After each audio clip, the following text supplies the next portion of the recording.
আসসালামু আলাইকুম, সবাই কেমন আছেন? আলহামদুলিল্লাহ, আমি ভালো আছি। চলে আসলাম ছাদে। গাছগুলোতে পিঁপড়া হয়েছে বা পোকামাকড় থেকে বাঁচার জন্য আমি এই স্প্রেটা করে দিচ্ছি।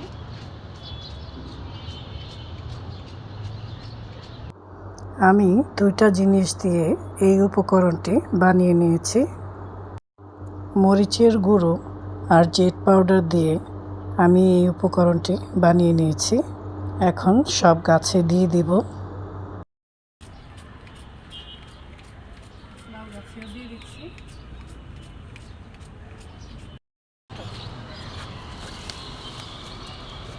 দেখেন আমটার কি অবস্থা।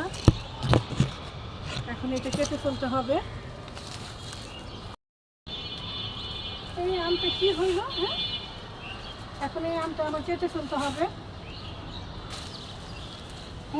একটু এই যে কামড় দিচ্ছে নাকি নাকি এমনি পচে যাচ্ছে। আর এই যে দেখেন আমার গাছে এই তাল বেগুন হয়েছে, মাশাআল্লাহ অনেক বড়। এইবার এটা কেটে ফেলবো, কারণ পরে আবার যদি পচে যায়।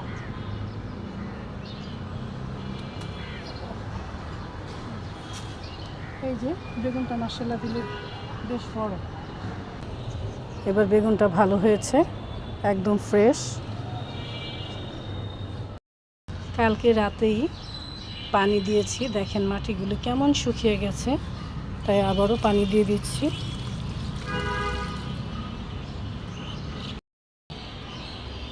আমাদের ছাদ বাগানের এখানটায় একটা ছাতা ছিল, কিন্তু বৃষ্টি আর ঝড়ের জন্য নামিয়ে রেখেছিলাম, আজকে আবার লাগিয়ে দিব।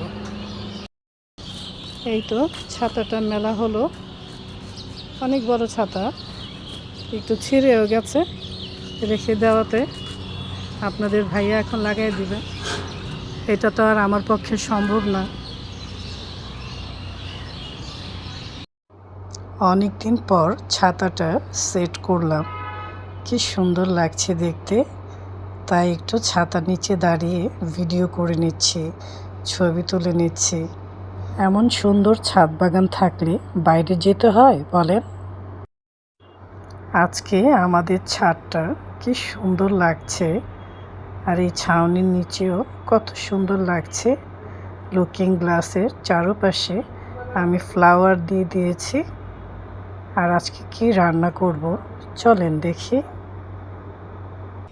এই তো চলে এসেছি আমার রান্নাঘরে, ডাল বসিয়ে দিয়েছি, আর ছাদ বাগানের আমটাও দিয়ে দিচ্ছি ডালে। কাচকি মাছটা আমি মেখে বসিয়ে দিব, সব কিছু রেডি করে নিয়েছি। কাচকি মাছের মধ্যে দিয়ে দিব আলু কুচি, পেঁয়াজ কুচি, একটু বেশি করেই দিলাম, কাঁচামরিচ, আদা রসুনের বাটা, শুকনো মরিচের গুঁড়ো, হলুদ গুঁড়ো, ধনিয়া ফাঁকি, লবণ দিয়ে দিচ্ছি, জিরে ফাঁকি, তেল দিয়ে দিচ্ছি।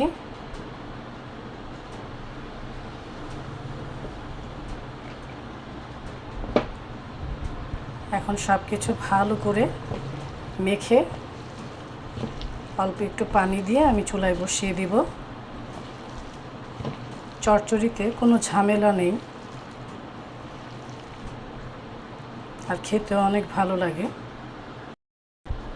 অল্প করে পানি দিয়ে দিচ্ছি।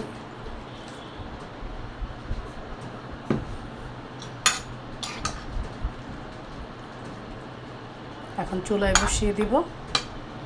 চুলায় বসিয়ে দিলাম, এখন ঢেকে দিচ্ছি। ডালটা বাগার দিয়ে নিলাম।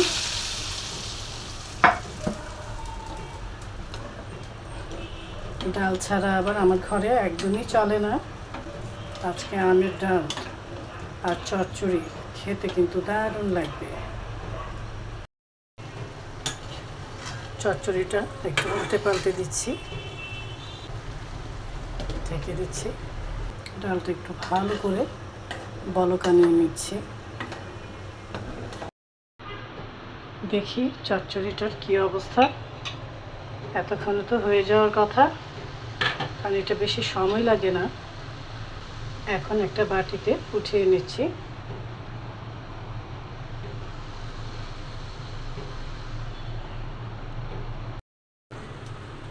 একবারই ঢেলে দিই।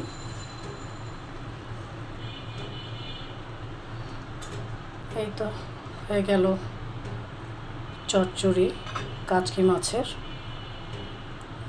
আলু ঝুরি করে রান্না করলাম,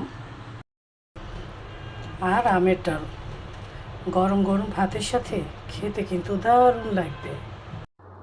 সবাই ভালো থাকবেন, সুস্থ থাকবেন। আমার মতো আপনারাও ছাদ বাগানের যত্ন নেবেন, দেখবেন মনটাও ভালো থাকবে। আজ তাহলে আসি, আল্লাহ হাফেজ।